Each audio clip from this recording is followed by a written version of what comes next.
Welcome to this video. Today we're looking at Flipgrid. I thought it was time I did a teacher's guide to setting up a Flipgrid.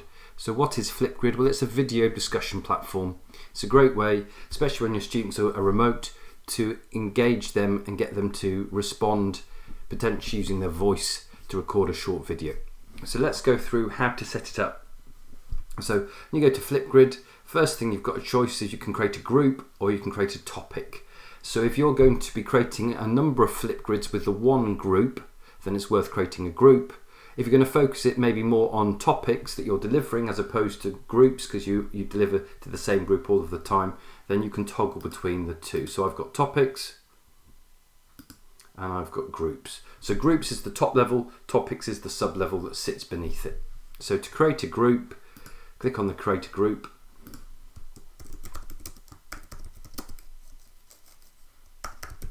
So we can put in a title. We can put in a specific code that we want students to use and we can change that. We can choose whether it's private or public. We can choose how they're going to join. So we choose email. It'll ask us to put in the @ and in the case of my school, I'll put in that email address. So it's the end bit after the @ that you add. But you can also do student username or Google Classroom. So if you had groups, you could enable those functions so that students would receive a message.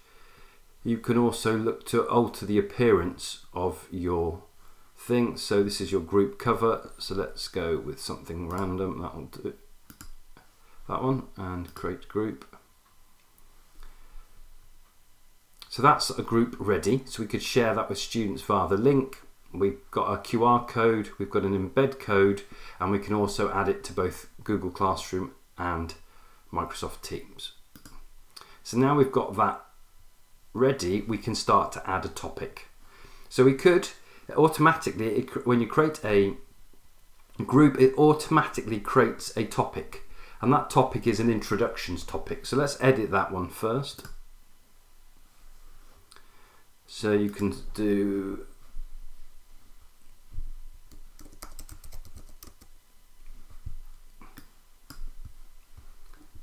let's have a title, and then you could put in your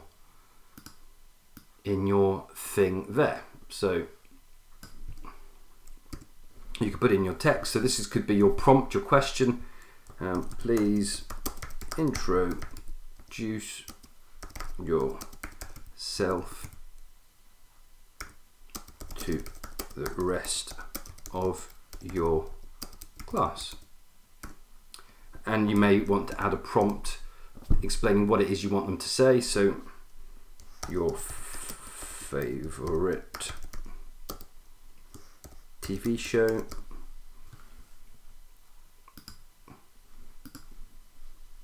or something like that. So you can have some prompt questions there. You've then got a choice to add some media. So we can delete that one. And you can choose to add a specific type of media. So this may be a prompt, something that will act as a catalyst for your discussion. So it could be a video, and you can either add one from YouTube or Vimeo. You can record your own video. You can upload a video, or you could add an emoji or link to a OneDrive or Google Drive file, or that you could link to a Kahoot, a Wakelet. You can have a Nearpod presentation, Adobe Spark, or a Bungee. So there's a variety of things you can add, media that you can add that act as the catalyst or the question that the students then respond to. And then as we scroll down, you have the opportunity to set moderation. So if you want to preview the videos before the students, they're released to the other students in the group, you can click moderation. You can also choose how students can respond to other students. So you can set video and text comments or text only. So I tend to go with text only, otherwise you end up with lots and lots of different elements happening, but it's your choice. You can then set how long the video is going to be recorded for. So they can have up to 10 minutes. I find 1.5 to 2 minutes. It's amazing what you can say in that time. For closed captions, you can set your language. You could add attachments again if there's additional information that you want to share with the students that will help them when they're recording their discussion, their response to your question or discussion, then you can do that there. You can then choose whether it's active or hidden, and you can set when it's available from. So you can set the date. You can choose your notifications, and then you can choose what it is that that they're going to be allowed to do with regards to the videos. So you can do selfies only, when they can only record a video of themselves, or you can do videos only where they can only record something that's in front of the camera. So you've got a choice. I like to leave both. Some students like to appear on camera, others don't. By giving them the choice of both, they can make a video that best meets their requirements. And then you've got various options. You've got the ability to edit the video. You can have the counts showing or not, the ability to add sticky notes, allow students to download and share after creating their video, so that allows them to share their videos, and you can also set the videos to allow likes.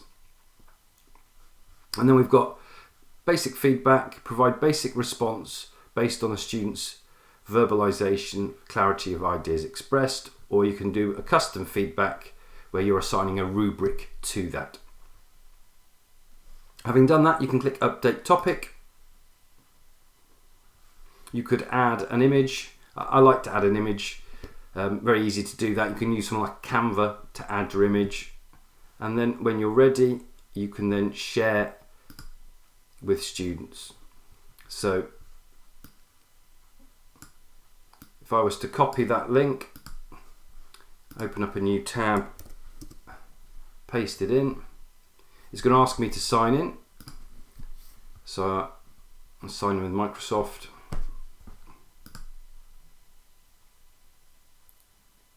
And then this is what the students will see.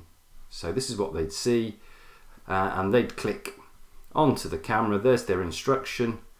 Potentially if you included some sort of media, that would appear there, which they could then play. And then you just click, they click record a response. And then having got that set, they can then look at the various options. So we've got, they can upload a clip, they can have mic only, they can mirror the video, they can record their screen. If you go to effects, we've got the ability to add filters, so you can add various filters. So we can add a filter over the image like that, and we'll get rid of that. Go to the effects again, we can add frames. So potentially if you're looking at how they're going to present it to you, you could choose maybe that you want them to do it for a particular lens. So you want them to be a news reporter or a weather presenter or whatever it may be. So you could add a frame that's appropriate to that. You can also add text, add emojis, you can draw, you can add a whiteboard, and there's various options. And then you could add text to that whiteboard, you could add sticky notes.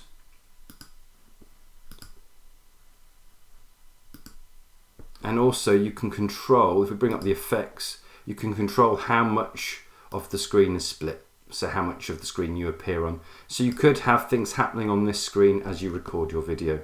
And when the students are then ready, they can hit record. It will give them the chance to review the footage having recorded it. And when they're ready, they can then hit post. You'll get a notification. You'll then be able to see it, moderate it before it's then made available to the students. So let me close that tab.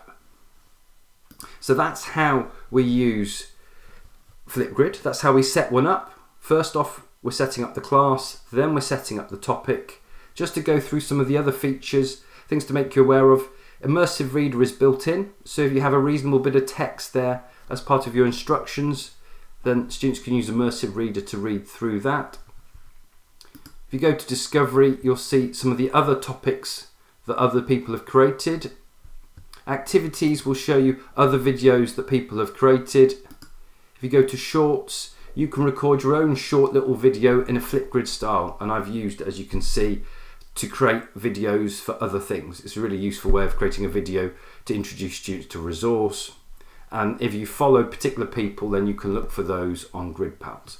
So there you have it, a quick guide to setting up a Flipgrid to use with your students. So I hope you found the video useful. If you did, give it a like. If you want to find out more about Flipgrid, then click on the banner in the top right hand corner of this video and you can view my Flipgrid video playlist.